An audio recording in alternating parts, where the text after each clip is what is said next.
Tēnā koutou, tēnā koutou, tēnā koutou katoa. My name is Joanna Mossop and I'm an Associate Professor at Victoria University of Wellington and one of the co-organisers of this event. It is my very great pleasure to welcome you to our Law of the Sea workshop. It is hosted by Victoria University of Wellington and the Embassy of Japan in Wellington. The ocean is very important for the Asia Pacific. The countries in this region depend on the sea for trade linkages, for food, for tourism, for security and for many other benefits. Culturally and economically, the sea is fundamental to all of our societies. It is also the source of imagination and inspiration for many. A number of countries have benefited from the extension of coastal state jurisdiction made in the United Nations Convention on the Law of the Sea, or UNCLOS. Here in New Zealand, we have one of the world's largest exclusive economic zones, along with an entitlement to the resources of an extended continental shelf. This is the case for many of our neighbours, from Australia, from the Pacific, and from Japan. The legal framework for managing human activities at sea is fundamental to promoting a peaceful, prosperous, and environmentally sustainable future. UNCLOS was a significant moment in international law. It produced a coherent legal framework that continues to provide stability in international affairs. And yet, there are many obstacles in the way of us fulfilling the potential of the oceans. There are always unscrupulous actors willing to take advantage of the distance and relatively lax law enforcement in the high seas to exploit people and the environment.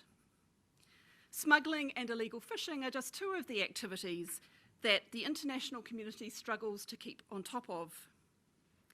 The structure of the law of the sea has its limitations. When institutions find it difficult to address new and emerging uses of the sea, for example, marine geoengineering. When flag states can fail to fulfil their obligations to ensure that their vessels meet international obligations, and when climate change poses an existential threat to small island states. One of the purposes of this workshop is to examine some of these challenges from the perspective of states in this region. We hope that the next 2 days will provoke energetic and vigorous discussion and debate. In 4 sessions on biodiversity beyond national jurisdiction, IUU fishing, environmental protection and the rule of law at sea, we are lucky to hear from many of the region's experts who are thinking about the law of the sea and how we can best respond to those challenges. This workshop materialised in collaboration with the Embassy of Japan in Wellington as part of Japan's support for the law of the sea.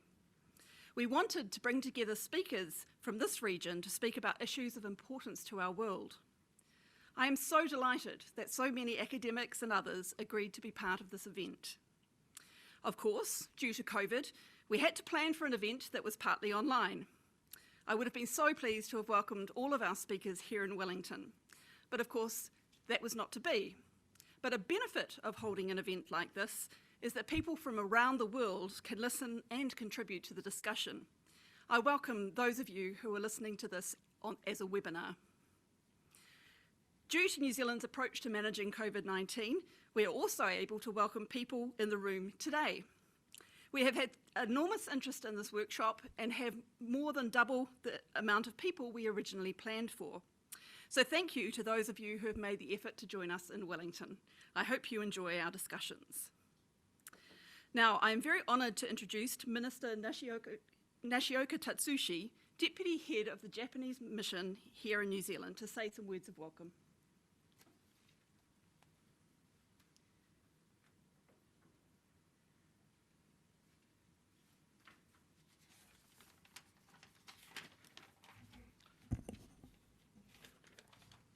Thank you, Joanna.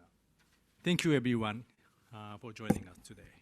It is my pleasure to welcome you all to the Law of Sea workshop, co-hosted by the Embassy of Japan in Wellington and Victoria University of Wellington. My name is Tatsushi Nishioka, Deputy Head of Mission of the Embassy of Japan. We organized this 2 days workshop in order to discuss current and future marine and maritime challenges facing the Pacific. We are fortunate to be joined by many experts in their fields from both Japan and New Zealand, as well as Australia and other countries and organizations around the Pacific.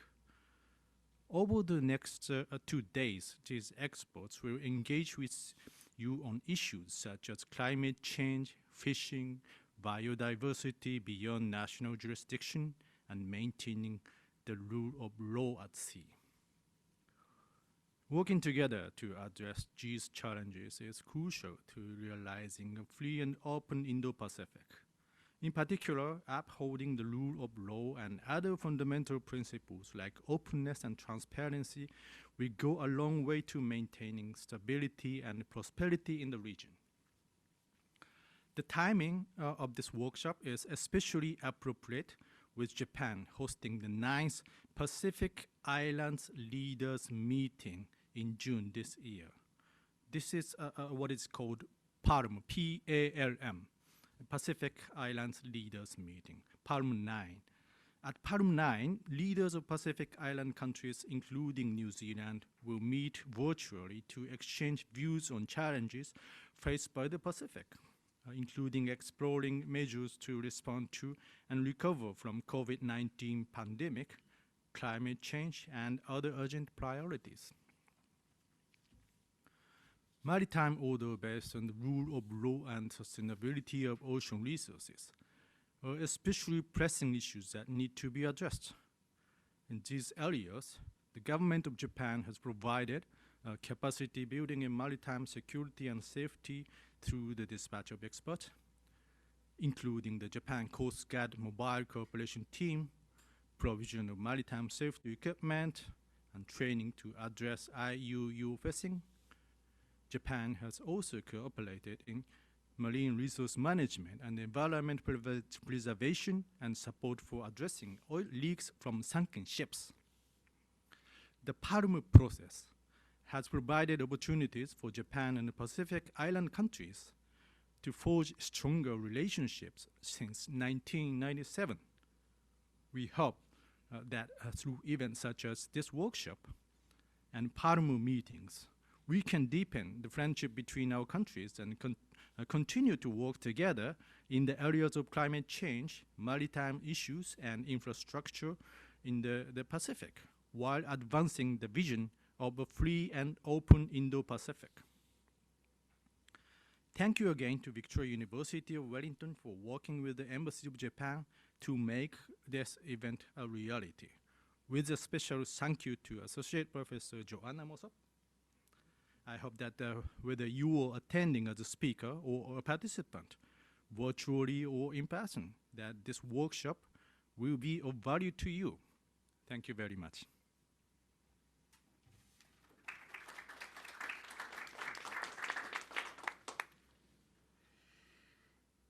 Arigato gozaimasu. I'm sorry, my Japanese is Minister Nishioka. I again echo the Minister's words and welcome you once again to this workshop.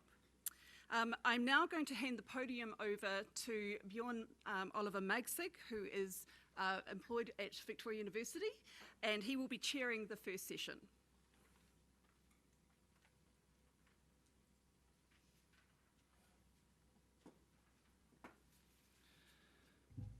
Thanks, Joanna. Thank you to the Minister. Tēnā koutou. Very warm welcome from me to those of you joining us online and to those of you in the room. It's a pleasure to kick off the workshop with moderating the first panel discussion on biodiversity beyond national jurisdiction, a very topical challenge in the law of the sea, as many of you will know. We have very exciting presentations prepared by our three panelists. But before I briefly introduce you to Joanna, our first speaker, just some ground rules on how we run those discussions. So each panelist will have 15 minutes exactly, followed by a joint Q&A session after all the presentations. And for those of you joining us online, please use the Q&A function on Zoom. The chat function should be disabled. You also have the chance to upvote some of the questions you think are interesting, so that gives us a help in deciding which questions we should pick first. For those of you in the room, please raise your hand, briefly introduce yourself, and also stay rather briefly when it comes to asking the question, just to give other people also the chance to participate in the discussions. Before I forget, for those of you online, it would be great if you could indicate who you want the question to be addressed to, or who you want the question to be answered by, because you will ask the question way ahead of the Q&A session, so it might be not that obvious. A reminder that this discussion part will be under the Chatham House rules to create an environment of trust. So you are, of course, free to use the information received in this at this event, but you should not reveal the affiliation or identity of the speakers or of any participants. Also, we record the presentations, we post them online on our website, but we do not post the discussions online. For the sake of not cutting into the panelists speaking or our discussion time, I will keep the introductions very brief, and most of you know Joanna. So Joanna is an associate professor at Vic. She's published broadly on many issues of the law of the sea, and more recently has focused on BBNJ, biodiversity beyond national jurisdiction, which is her main focus, or has been for a while now. She's also the non-governmental member of the New Zealand delegation to the BBNJ negotiations, and was also recently nominated by the New Zealand government to the list of arbitrators and conciliators under UNCLOS. So it's my pleasure to welcome you to the stage and talk about your experience with BBNJ. Thank you. Thank you. Hello again, everyone, and I apologise for taking up the first part of this workshop. So I'm going to be speaking today about the negotiations that are underway in the United Nations for a treaty on the conservation and sustainable use of marine biodiversity in areas beyond national jurisdiction, thus the BBNJ acronym. The goal of my presentation today is to ask whether the new treaty will be able to achieve more integrated management of the oceans than is currently possible.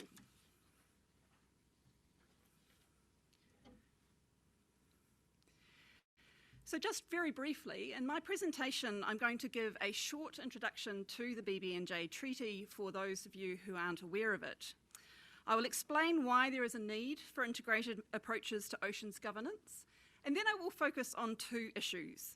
The first is the issue of the relationship between areas under coastal state jurisdiction and areas beyond national jurisdiction. The second issue is how, at an institutional level, the BBNJ Treaty can facilitate better cooperation and coordination among bodies with different responsibilities. So, as I'm going first, I'll just give you a very short introduction. The treaty was agreed to after a number of discussions at the United Nations, and the discussions were motivated by a number of problems that people were identifying with the law of the sea as it works today. I have some of those points on the slide here. First, an issue with fragmented governance. There are many sectoral organisations with responsibility for various human activities in the oceans, with no real mechanism to coordinate between those organisations. For example, a fisheries body might decide to ban bottom trawling on the high seas in a certain area to protect the ecosystem, only to find that the International Seabed Authority has issued a licence to explore in that area. Second, when new issues arise, there is no institutional mechanism for states to consider whether regulation is needed. Where there is no applicable body or obvious applicable body, such as I mentioned earlier, marine geoengineering, there may not be an obvious regulatory home. Third, the general obligations for protection of the marine environment in UNCLOS have been relatively poorly implemented. The creation of marine protected areas on the high seas is very limited and very hard to achieve even in those bodies that are willing to consider it. Finally, a big issue for developing countries in particular is the legal regime that applies to genetic resources collected from areas beyond national jurisdiction and used for commercial gain. The debate really was founded in whether the principle of the freedom of the high seas applies to those resources or the common heritage of mankind. Unfortunately, this process involves a number of acronyms, which I refer to as alphabet soup. So this is my introduction to the alphabet soup of BBNJ. As I mentioned, discussions towards a new treaty began in 2006 in an ad hoc informal working group established by the General Assembly. Over this time, the group narrowed their attention to 4 particular areas that they agreed could be included in a treaty. In late 2017, the General Assembly authorised the beginning of 4 negotiating sessions or intergovernmental conference to negotiate the new treaty. Unfortunately, for people, the 4th session of the BBNJ has been postponed. It was originally intended to be in March last year and is now possibly going to be in August this year. The 4 topics for negotiation are focused on the legal regime for marine genetic resources, plus access and benefit sharing arrangements, area-based management tools, which include marine protected areas, environmental impact assessments, and finally capacity building and the transfer of marine technology. Another important element of the General Assembly resolution was the instruction that this process and its results should not undermine existing relevant legal instruments and frameworks and relevant global, regional and sectoral bodies, which I will be later referring to as GRSBs. This instruction has highlighted the difficulty of superimposing a general treaty for marine biodiversity over the top of a large number of existing bodies, each with their own mandate and approach. I will return to this issue later in my presentation. This is just a picture from the back of the room of the 3rd IGC. Although I am a non-governmental member of the Commission of the New Zealand mission to the IGC, I should emphasise that my remarks are mine alone. So, why an integrated approach? Well, the law divides the oceans into zones, and scientists are providing us with more and more evidence about the nature of the connection between different parts of the ocean. This is no more evident than with highly migratory species. This image is from a 2019 study that tracked the ranges of particularly important tuna, seabirds and marine mammals, and showed that these species range between the high seas and the exclusive economic zone of a number of countries. And they showed in particular that least developed countries are among those very dependent on these species. This image shows a similar phenomenon. Species in the region range far and wide.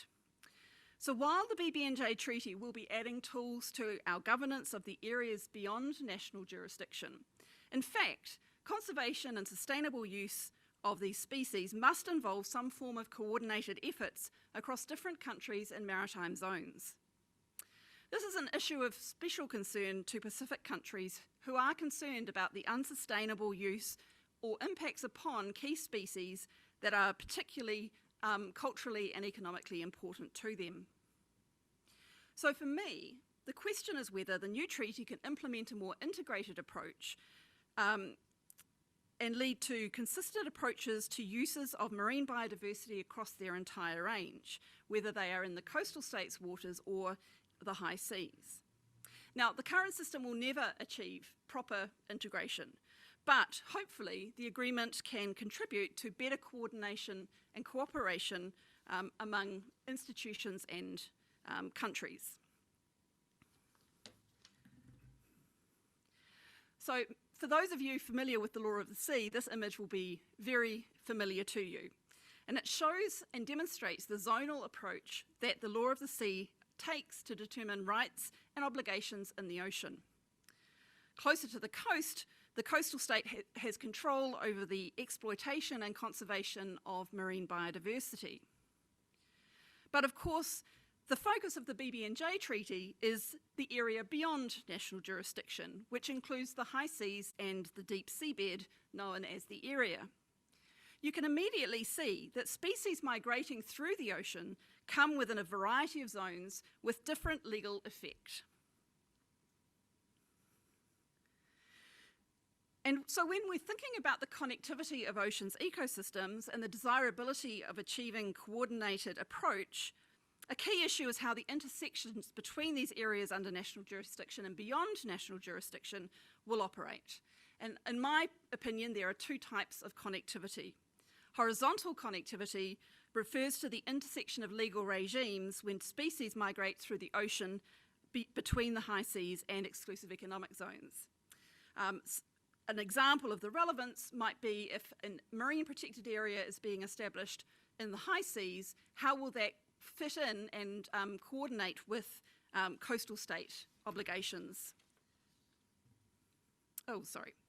Vertical connectivity refers to the intersection of legal regimes when the high seas lies above an extended continental shelf.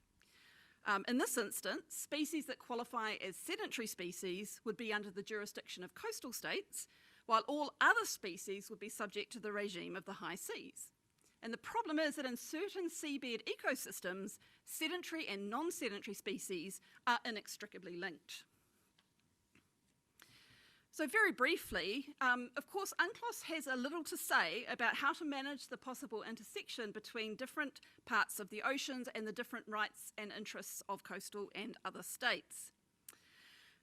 Different phrases are used in different parts of the convention. For example, a coastal state must not infringe or unjustifiably interfere with the rights of states in the high seas above the continental shelf.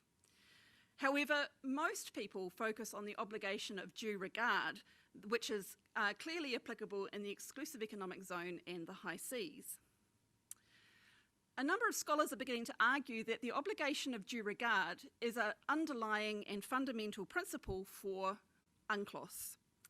They argue that due regard is a useful catch-all approach to how rights and interests of states in the oceans can be balanced. This was assisted by the fact that in the Chagas arbitration, the tribunal found that unjustifiable interference is functionally equivalent to due regard. An interesting point is that there is no reference in UNCLOS to the need for states operating in the high seas to pay due regard for the interests of coastal states, nor the reverse. It seems that this relationship is incredibly important in the case of the BBNJ Treaty, but the absence of an explicit obligation of due regard probably is not a huge problem if we accept that due regard is an organising principle and it can apply in almost all cases. However, that is a proposition that has not necessarily been agreed by everybody. Very briefly, I just want to show you some extracts from the draft treaty which talk about the intersection between different rights, and most of the time it's being used in the context of due regard. But I think there is a legitimate question whether the draft treaty could be improved by providing greater clarity about how due regard should be managed in specific cases. For example, the draft text is silent about how to manage the intersection with sedentary species on the continental shelf. So currently the most relevant clause is draft Article 4, and it's not bracketed at present, which means that it's considered to be generally agreed on. At the moment, the way it's phrased, the obligation is one way, that the rights of the coastal state shall be respected by other states. There are two interesting elements of this. First, there's no reference to the need for coastal states to give due regard to the rights and interests of states operating on the high seas. And second, the idea of respecting coastal state rights may give rise to a question as to whether this is stronger in the direction of coastal states than a due regard obligation would be. My opinion is that it would be a good idea to include due regard in this general statement applicable to the relationship to the areas within and beyond national jurisdiction. My second issue is the institutional framework and how it will enhance cooperation. This map on the slide by the Pew Charitable Trusts attempts to indicate and illustrate the level of overlap between regional institutions with mandates for the high seas.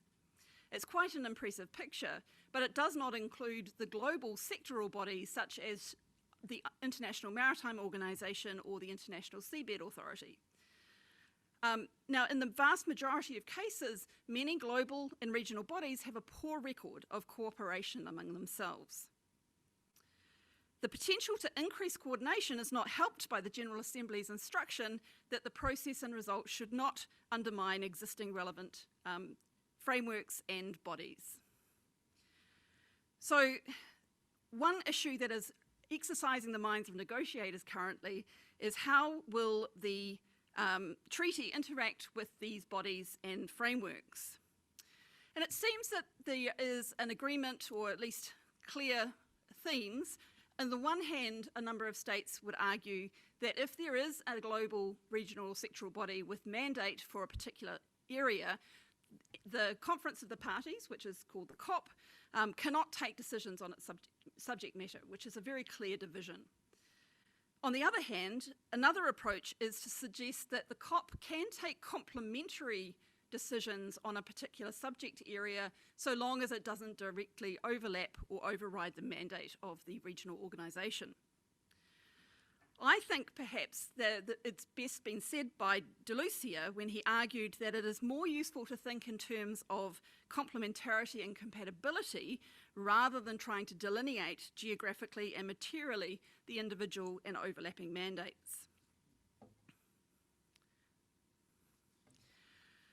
So one detail of the draft text illustrates the attempts by some states to exclude the COP from considering activities that are already regulated. Draft Article 8, in the section on MGRs, excludes the applicability of fish as a commodity. However, the bracketed outcomes have very different implications. On the one hand, excluding fish from this part of the agreement makes sense because we don't want fisheries to be subject to the regime for MGRs. However, if this is finalised as excluding fish from the agreement as a whole, this would take fish completely out of the agreement altogether. In a meeting in Hamburg at the end of 2019, the president of the conference suggested that she thought that the parties were leaning towards excluding it from the agreement as a whole. And given this fishing is one activity with a huge impact on marine biodiversity, I think this would be a step backwards. I'm running very short of time, so I'm going to very briefly mention how I think the treaty could respond to this. First, I think that the suggestion that has been made in the past of regional committees to be established under the COP to facilitate discussion and coordination in particular regions is a very good idea and should be given consideration. Second, although the COP may not be able to make decisions instructing bodies to undertake particular action, the state parties to the BBNJ treaty could use its existence to argue for improved consideration of biodiversity in other institutions.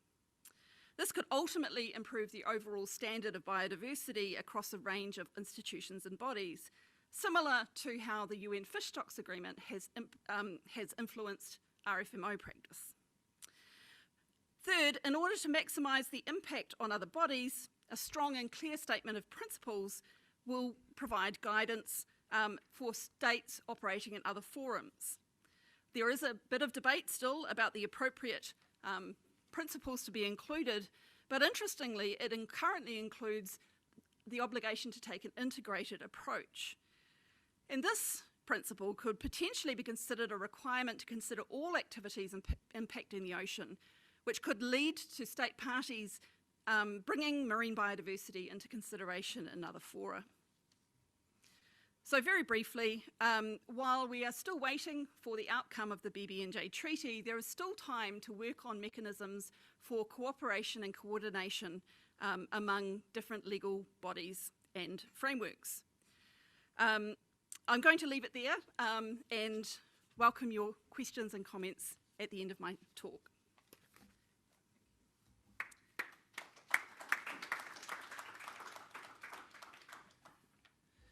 Thanks, Joanna. Thanks for not over-exploiting your power as the host. Our next speaker, while she's setting up her PowerPoint, is Sarah Lothian. She's a lecturer at ANCHORS, the Australian National Centre for Ocean Resources and Security. And Sarah has recently completed her PhD at the University of Sydney, congrats, on the legal framework required under the new BBNJ. And today, Sarah's talk will be about disagreements on marine genetic resources. Thanks, Bjorn. Thank you for that lovely introduction. I'm just getting my slides ready. Give me a thumbs up if that looks good. Wonderful. Okay. Thank you again for inviting me to talk today on what I think is one of the most complex and controversial issues in the BBNJ negotiations, being the first element of the BBNJ package deal, marine genetic resources, including questions on benefit sharing. Now, as we're now entering what could be the tail end of the BBNJ process, I thought it would be beneficial today to explore how some of the disagreements concerning marine genetic resources might be bridged. Now, the issue of marine genetic resources highlights deep fissures in global debates over distributive justice and sustainable development. A limited number of states have the technical and financial means to access and utilise these resources, which naturally raises the age-old question of whether it's fair for those with the necessary means to benefit from resources from the global commons without assuming concomitant benefit sharing obligations. Also, from an environmental perspective, marine genetic resources are a fragile resource that need to be sustainably used in order to preserve the genetic resource pool for future generations. So BBNJ negotiators are faced with two complex and highly divisive questions. First, we need to decide how access to marine genetic resources should be managed, not only to minimise environmental impacts, but to ensure their conservation and sustainable use.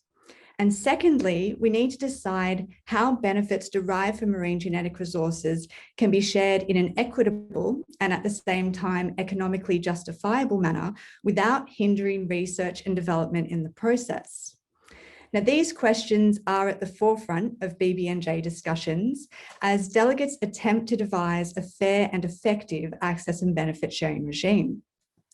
So let's break down some of the legal and policy issues at stake, and we'll try and explore some of the potential compromise solutions. So firstly, clearly, an effective access and benefit sharing regime will require a common understanding of the term marine genetic resources. Now, this isn't found in UNCLOS, nor is there an internationally agreed definition for this term. Existing international environmental instruments could be used to craft a definition under the BBNJ agreement. An example, of course, being Article 2 of the Convention on Biological Diversity, or CBD. Now, the definition that's currently in the revised negotiating text does mirror that found in the Convention on Biological Diversity. This is promising because I believe that the adoption of a definition in conformity with the CBD is prudent, as it would offer consistency between the two instruments and demonstrate an awareness of the importance of the BBNJ agreement's coherence with existing biodiversity-related instruments. Moreover, the CBD has almost reached universal acceptance, so its definitions have received widespread approval. Now, a number of delegates have expressed concerns on how broadly the term marine genetic resources should be construed under the BBNJ agreement, and in particular, whether it should extend to high seas fisheries. Rabbits has warned that any attempt to create an obligation to share the benefits from the utilisation of fish could essentially blow the negotiation process right out of the water. However, other delegations query the justification for including genetic resources from some marine organisms, but not others. In an attempt to bridge this divide, a distinction should be made between fish used as a commodity and fish used for research on their genetic properties. Now, this could be based on a scientifically informed threshold, whereby if a particular fish species is extracted for bioprospecting purposes beyond a certain volume, depending, of course, on the species and habitat variability, it would be considered a commodity. A scientific and technical body established under the new BBNJ agreement could assist in defining this threshold. Now, another controversial issue is whether marine genetic resources should be differentiated from their derivatives. The basis for this would be a definition of genetic material as containing functional units of heredity, or DNA, as is the case under Article 2 of the CBD. Now, while developed states tend to argue against the inclusion of derivatives, developing states insist that as the primary interest of modern biosciences has now moved from research on genes themselves to research and development on naturally occurring compounds, failure to include derivatives in the BBNJ agreement could significantly narrow the scope for benefit sharing and discard a large amount of biotechnological applications. Of course, this issue has been the subject of intense debate during Nagoya Protocol negotiations. The CBD was heavily criticised for appearing to exclude material obtained from derivatives. Now, the protocol attempts to address this by defining derivatives as naturally occurring biochemical compounds resulting from genetic resources, even if they do not contain functional units of heredity. Now, arguably, including derivatives in the BBNJ agreement would not only make it consistent with the CBD and its Nagoya Protocol, but it would also bring certainty to marine genetic resource users both within and beyond national jurisdiction. Now, another issue BBNJ negotiators must grapple with is the different pathways to access marine genetic resources. Opinions remain particularly divided on whether in silico data, particularly digital sequence information, should fall within the BBNJ agreement's scope. Developing states maintain that the growing trend in bio-based research to rely on digital information may ultimately render physical access to marine genetic resources unnecessary. Thus, an access and benefit sharing regime limited to in situ access would quickly become obsolete. Other delegations oppose the inclusion of digital sequence information, mainly due to challenges faced in data tracking. Now, a number of organisations are devising ways to combat this. For example, the Global Catalogue of Microorganisms is currently working to ensure access and benefit sharing compliance under the Nagoya Protocol by linking a unique identifier of each strain of microorganism to an internationally recognised certificate of compliance. And this could be a viable option to track and trace marine genetic resources under the new instrument. This could involve setting up a universal tracking system and using unique alphanumeric identifiers or electronic tags to follow the marine genetic resource through its life, including its subsequent uses and locations. Now, the main point of contention concerning marine genetic resources beyond national jurisdiction has always been the legal regime and governing principle applicable to them. A fierce debate has ensued for over 2 decades concerning the legal status of marine genetic resources in the international seabed area. This is due in large part to the ongoing ideological debate between the G77 China bloc and a group of developed, mostly maritime flag states, which includes the US, Japan, South Korea, and also Russia. Now, a majority of developing states, led by the G7 China bloc, take the view that the common heritage of mankind principle should lie at the core of the BBNJ agreement and provide the legal foundation for a fair and effective access and benefit sharing regime. In contrast, a key bloc of developed states maintain that marine genetic resources are governed by the freedom of the seas principle enshrined in Part 7 of UNCLOS, and therefore are open to all states to access freely. A number of conservation-minded states, including Australia, New Zealand, and a lot of the EU member states, have taken a somewhat intermediary position on this issue. These states seek a pragmatic approach and wish to avoid a debate between the freedom of the seas and common heritage of mankind concepts. The common concern of humankind principle could provide a suitable alternative for the governance framework for the BBNJ agreement. Depicting a problem as a common concern acknowledges the existence of a shared issue that transcends the boundaries of a single state and also requires collective action in response. Clearly, the challenges facing BBNJ meet this criteria. There are now 4 references to the common concern concept in international treaties, including the CBD. The CBD's preamble affirms biodiversity conservation as a common concern of humankind. It would therefore make sense for BBNJ to be governed by the same guiding principle as biodiversity within national waters. Promisingly, some members of the G7 China bloc have signalled a willingness to move away from the common heritage of mankind principle, provided, and of course, in exchange for tangible gains under a pragmatic access and benefit sharing arrangement. So what would a pragmatic access and benefit sharing arrangement actually look like? Well, discussions concerning access have been very divisive during the BBNJ process. The main point of contention has been whether access should be regulated and conditions imposed on commercial and non-commercial research. The pure scientific sector accessed marine genetic resources to study the marine environment, with the majority of these studies already put into the public domain. The research and development sector, on the other hand, accessed marine genetic resources in order to unlock their commercial potential. This sector has a greater interest in keeping its research secret and protecting its inventions through intellectual property rights.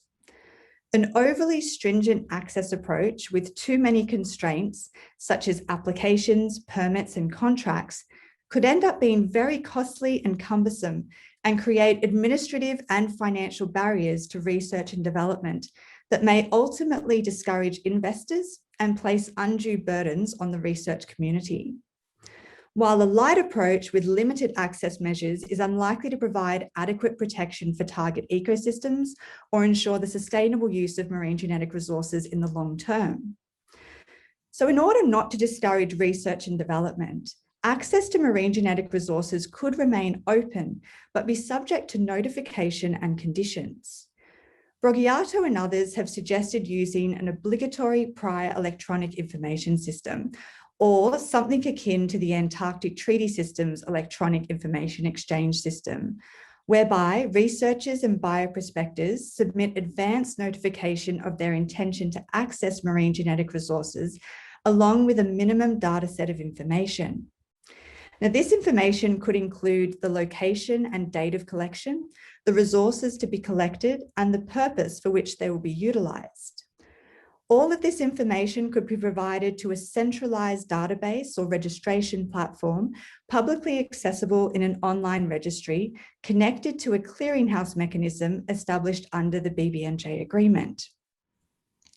Now, in order to strengthen an open access approach based on notification, the access and benefit sharing regime should also be linked to other elements of the BBNJ package deal. So, for example, an environmental impact assessment should be required if the marine genetic resource activity has the potential to cause adverse impacts on BBNJ. Potential triggers for this could include sampling at vulnerable marine ecosystems, the use of destructive equipment, or the need for large collections of biomass. Stricter access conditions could also be imposed in high seas marine protected areas designated under the BBNJ agreement. Of course, an open access approach will not assist developing states that currently lack the necessary means to access marine genetic resources in situ. In an attempt to overcome this access disparity, a BBNJ agreement could also impose an obligation on researchers and bioprospectors to share samples and raw data in open source platforms, biorepositories, or gene banks. This would accord with what is already a common practice within the marine scientific research community, with data already being shared through multiple online data sharing platforms, including the Ocean Biogeographic Information System. Submitting and facilitating access to ex situ genetic material could also provide an important form of non-monetary benefit sharing under the BBNJ agreement. Revolutionary technologies such as bioinformatics and gene sequencing actually drive the ability to mine public domain and open access databases. All that's required is internet access, appropriate software, and skilled researchers, which enables further engagement by scientists in developing countries. Conscious of missing out on potential benefits, developing states would prefer a stringent approach to benefit sharing. And this could entail mandatory monetary benefit sharing in the form of access fees, milestone payments, and royalties linked to commercialisation. However, many delegates warn against such an interventionist approach and are reluctant to see the imposition of monetary benefit sharing obligations, particularly ones that target research and development. Arguably, too much emphasis has been placed on potential monetary benefits from marine genetic resources. BBNJ negotiators need to consider that only 7 commercial products derived from marine genetic resources are currently on the market. And moreover, no single authoritative valuation of marine genetic resources has been undertaken. So an equal amount of attention should therefore be paid to non-monetary benefits, which may deliver more tangible gains in the long term. In order not to hinder research and development and to future-proof the BBNJ agreement, monetary benefits should only be shared in the event of commercial utilisation. And this is in keeping with the International Treaty on Plant Genetic Resources for Food and Agriculture. Under that treaty, only when a product is developed is an equitable share of the resulting monetary benefits paid into an international benefit sharing fund. A BBNJ agreement could adopt a similar approach. I'm wrapping up now. The adoption of a common domain approach to the sharing of ex situ marine genetic resources may also not appeal to the commercial sector, as they consider this data, samples, and information to be business sensitive. And a key way to overcome this could be via an embargo period, which would allow a collector to keep material and data private for a certain period to enable them to publish research results, advance their research, or apply for intellectual property rights. So Bjorn will be happy to see that this is my last slide. So in conclusion, the potential discovery of new species, genes, and adaptations will continue to fuel interest in marine genetic resources in the coming decades. And for this reason, it's imperative that BBNJ negotiators formulate a flexible, efficient, and effective access and benefit sharing regime. And this will require a balance of competing interests. First, it will need to contribute to the realisation of a just and equitable international economic order by taking into account the needs and interests of developing states. Second, it will need to protect rather than hinder marine scientific research. And third, it will need to offer potential benefits to those players who currently lead the research and development sector in marine genetic resources. Thank you very much for listening, and I look forward to your questions.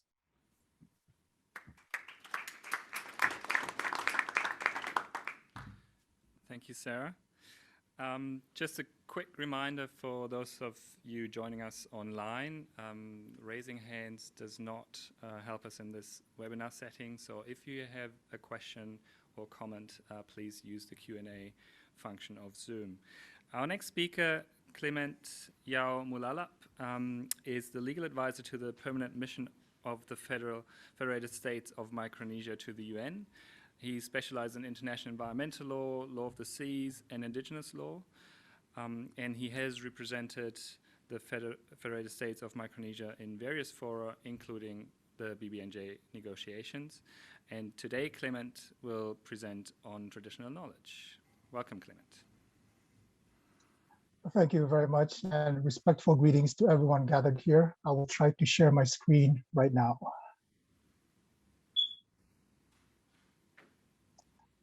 If someone can please give me a thumbs up or some sort of affirmation that you can see my screen. Thank you very much. Yes, so For my presentation, I will focus on the traditional knowledge of Indigenous peoples and local communities and how they can be reflected in the BBNJ instrument. This is an issue that is of particular importance to quite a few delegations in the BBNJ negotiations to date, including for my own delegation of the Federated States of Micronesia. So this is a brief outline of the presentation that I hope to make in the time that I have. Starting off with a bit of a brief discussion of working definitions of Indigenous peoples and local communities, transitioning into a discussion of examples of relevant traditional knowledge for the instrument, and how to incorporate that traditional knowledge and its holders into the instrument. And then if I have time, I'll do a very brief survey of examples of relevant intergovernmental instruments and processes that already incorporate traditional knowledge and its holders. So just to highlight once again that I am from the Federated States of Micronesia. In the BBNJ negotiations, the Federated States of Micronesia regularly participates as part of a bloc of countries called the Pacific SIDS, or the Pacific Small Island Developing States. There are 14 of us, including Cook Islands and Niue, and we are highly traditional island societies, very dependent on the ocean for a number of purposes, including cultural purposes. And you do see a map here of our exclusive economic zone, nearly 20 million square kilometers of EEZ, with a number of what we call high seas pockets in between our EEZs. There are areas beyond national jurisdiction. So we have particular interest in how this BBNJ instrument is developed eventually. In discussions during the BBNJ negotiations, the Pacific SIDS and a growing number of other delegations have been calling for an incorporation of Indigenous peoples and local communities and their relevant traditional knowledge in the instrument. But a number of questions have arisen with respect to who are Indigenous peoples, who are local communities, and what is traditional knowledge that's being referenced. Recognizing that there are no internationally universally accepted definitions for Indigenous peoples or local communities, the Pacific SIDS have tried to come up with what we call working definitions of Indigenous peoples and local communities based on a number of citations that you see at the bottom of the screen there, including from existing instruments. And so very briefly, with respect to Indigenous peoples, we've worked with this definition of Indigenous peoples as being a people who are descended from some sort of initial population or first peoples that inhabited a particular territory at the time of that territory's conquest or colonization by a foreign entity. And they are at the moment separate from some sort of dominant population in the territory, even though they still retain their cultural, socioeconomic, cultural, and political institutions. This is distinguished in international law from local communities, which are routinely described as these sort of groupings of peoples that have long-standing roots in a particular territory. They still practice traditional lifestyles such as fishing and forest tending, but they are not necessarily subservient to or separate from the sort of dominant populations in those territories. And like I said, these are distinctions between Indigenous peoples and local communities that are already present in international law. But I do want to emphasize that indigeneity is self-determined in a way, and that it is really up to the Indigenous peoples themselves to identify themselves and to proclaim themselves as Indigenous peoples. The other question that's come up routinely is what we mean by traditional knowledge. And again, there is no universally accepted definition of traditional knowledge, at least in international law, but there are a number of instruments there at the bottom cited that have tried to grapple and try to flesh out this notion of traditional knowledge. And at least for the Pacific SIDS, we view traditional knowledge as being a living body of knowledge, practices, skills, innovations, including of an intangible nature that is passed down by Indigenous peoples and local communities who are the holders and custodians and guardians of that knowledge. And you see a number of different types of traditional knowledge highlighted there, including agricultural, aquacultural, environmental, and medicinal. And we have taken care in the BBNJ negotiations to distinguish traditional knowledge as being a complement to sort of white coat or lab coat or Western science, rather than being a part of that sort of science or subservient to that sort of science. And so going into the meat of the discussion, the Pacific SIDS have come up with three main types of traditional knowledge that we feel are relevant to the BBNJ instrument. And those three types are highlighted here in this slide. The first type is the connectivity type, this notion that holders of traditional knowledge have traditional knowledge with respect to a number of marine species and other marine life that move between the coastal waters of those traditional knowledge holders and areas beyond national jurisdiction, including species of major cultural significance, such as sharks, sea turtles, whales, and so forth. And actually, Joanna did show one of these slides previously showing the significant migration and the movement of a number of highly significant, culturally significant marine species, including tuna, sharks, all across the ocean. So that's one type of traditional knowledge. The second sort of type of traditional knowledge that we've highlighted is the sort of environmental best practices. The notion that indigenous peoples and local communities, especially in coastal areas, have developed over millennia environmental management practices that can be useful and can be similar to or of relevance to similar types of management practices that would be implemented under the BBNJ instrument, especially area-based management tools and environmental impact assessments. We talked about these seasonal closures that are practiced in these communities and peoples, the notion of a tabu, which is familiar to many Pacific peoples, the bul in Palau, limits on take. And there's a nice sort of cross-section here from work done in the Pacific of different types of environmental management best practices for the ocean that we do practice in the Pacific. Utilizing an ecosystem approach with the Ahupua'a in Hawaii and the Pu'awa in the Solomon Islands, and different sort of marine tenure approaches like the Masalai in PNG, like the Bul, like I mentioned, in Palau, and the Rahui in Aotearoa, that we feel can be useful models in terms of values as well as approaches for the BBNJ instrument. The third type of traditional knowledge that we think are relevant to the BBNJ instrument has to do with traditional navigation. The notion that there's still a vibrant practice of open ocean, instrument-free traditional navigation practice, at least in the Pacific, through which a lot of traditional knowledge has been obtained with respect to fish aggregation sites, spawning sites for certain marine life, migratory paths for marine species, including in areas beyond national jurisdiction. Even wave patterns that can be very useful for different management measures and approaches in areas beyond national jurisdiction. And I do have a couple of several images here, including on the right-hand side of the slide of the Hokulea that sailed out of Hawaii on a worldwide voyage several years ago and made a visit in New York that emphasized the complementarity of traditional knowledge, including of the ocean, as well as science, and try to trumpet the importance of protecting the ocean by utilizing as many sources of information and knowledge as possible. And we feel that this can be very useful to the BBNJ instrument. And so with those three types of relevant traditional knowledge in mind, the Pacific states and a growing number of other delegations have proposed specific textual entries or inputs into the draft BBNJ instrument across all four major elements of the BBNJ instrument, as well as for cross-cutting issues. We've advocated for the holders of traditional knowledge to participate directly in any sort of subsidiary bodies that would be created under the BBNJ instrument, as well as to make sure that their traditional knowledge is taken into consideration in the sort of measures and recommendations and decisions that are taken under the BBNJ instrument. So the importance of mandatory consultations are key here. We also have emphasized the importance of free prior informed consent or approval and involvement of traditional knowledge holders with respect to marine genetic resources and how to unlock the value of marine genetic resources by using the traditional knowledge of those holders.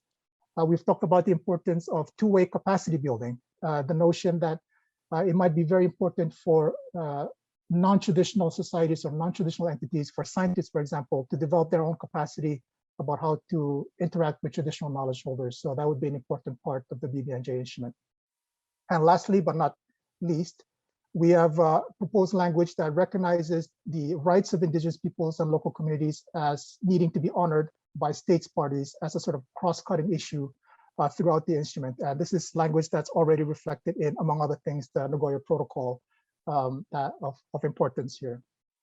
And so these are some of the textual proposals that we've made. And just to conclude, I think I have maybe about 7 or 8 minutes. Just want to briefly do a survey of existing intergovernmental processes and instruments that are relevant to the ocean and to the BBNJ instrument that have already sort of incorporated traditional knowledge and its holders. Starting with the CBD, the Convention on Biological Diversity, you do have its ad hoc open-ended working group on Article 8J, although that might transition into a different form soon. That's done a significant amount of work over the life of the CBD to promulgate a number of plans of actions and voluntary guidelines and even language in the Nagoya Protocol. And in the work of the working group on Article 8J, representatives of indigenous peoples and local communities directly participate in those meetings and are consulted through regional processes. And this is particularly relevant to the BBNJ instrument when taking into consideration the work done in regional workshops to facilitate the description of EPSAs, or ecologically or biologically significant marine areas. And you can see the outlines of EPSAs to date there, although this picture might be a bit outdated, that show many of these EPSAs extending into areas beyond national jurisdiction, into the high seas. And the workshops that are held to facilitate the descriptions of these EPSAs routinely solicit nominations from not just states, but also not just from contracting parties, but also from the 7 recognized Indigenous peoples' socio-cultural regions to participate in and to contribute their traditional knowledge if they so wish. Just very briefly on climate change or the UNFCCC, there is a constituted body in the UNFCCC called the Facilitative Working Group for the Local Communities and Indigenous Peoples platform, in which you have equal representative of Indigenous peoples, 7 Indigenous peoples representatives working on the same footing as 7 representatives from parties, from states, to work to operationalize the platform. And in recent times, this platform has discussed a bit about the ocean, including the BBNJ instrument and the development of the BBNJ instrument and its connection to climate change. So this could be a useful model for institutional arrangements under the BBNJ instrument. Of particular relevance to the BBNJ negotiations is the Central Arctic Ocean Fisheries Agreement. And actually, this is a couple of summers ago. This slide might be a bit outdated. Now, I'll correct it before submitting it. The Arctic Ocean states, so Canada, Denmark, Norway, Russian Federation, and the US, along with a number of major distant water fishing nations, such as China, Iceland, Japan, South Korea, and the EU, they finalized the agreement, which establishes a moratorium on commercial fishing in the Central Arctic Ocean, which is an area beyond national jurisdiction in the international waters of the Central Arctic Ocean, just to give time for those parties to conduct necessary studies of the ocean in light of climate change, particularly its impacts on fisheries there. During the negotiations for the agreement, representatives, especially of Arctic Indigenous peoples, participated actively. And as a result, the agreement itself has numerous references to the incorporation of Arctic Indigenous peoples, the importance of incorporating their Indigenous and local knowledge, including in subsidiary bodies such as the Joint Program of Scientific Research and Monitoring, and any other sort of committees or bodies that would be formed under the agreement. And since this is an agreement that pertains to an area beyond national jurisdiction, we feel that this can be a useful model for the BBNJ instrument. Just to quickly conclude, and this is a lot of text on this slide. Hopefully this PowerPoint will be circulated at some point. Please don't try to read everything. But I just wanted to conclude by saying there is a lot of work being done in IPBES, the Intergovernmental Science Policy Platform on Biodiversity and Ecosystem Services, which is an intergovernmental body that has routinely incorporated Indigenous and local communities, Indigenous peoples and local communities and their knowledge in their outputs, including their landmark first global assessment report on biodiversity and ecosystem services in 2019 that did touch on the ocean. The IPCC has been making some strides in this regard, small baby steps, but doing their best with the 1.5 degree special report, with the special report on climate change and land, many dozens of references to Indigenous knowledge there, as well as, of course, the special report on the ocean and cryosphere and a changing climate, which has about a dozen references to Indigenous peoples, local communities, and their knowledge, including in connection, of course, to the ocean, which is of relevance to the BBNJ instrument. So this working partnership between scientists, Western scientists or LabCon scientists, and Indigenous peoples and local communities to have fullest body of knowledge as possible. And I think this has been neatly captured in the implementation plan for the UN Decade of Ocean Science for Sustainable Development, which, among other things, defines ocean science very broadly to encompass not just natural and social science disciplines, but also local and Indigenous knowledge. And it calls for respecting and embracing local and Indigenous knowledge, and highlighting that the holders of such knowledge must be essential partners for the decade, and they must be accommodated even if their forms of knowledge may not necessarily align with the sort of scientific approach that we have been used to. So this final slide, just a roundup of how the status of traditional knowledge of the BBNJ negotiations so far. About 24 references to traditional knowledge and its holders in the draft BBNJ instrument. It is now part of the group positions of nearly 150 states, including G77. And we've heard support from a number of major developed country delegations, including the EU, Canada, the US, and Norway, and of course, our partners in Australia and New Zealand who form part of the Pacific Islands Forum. There has been no explicit wholesale rejection of traditional knowledge in the negotiations at this point, especially after IGC3, even though some delegations have called for some tweaks here and there.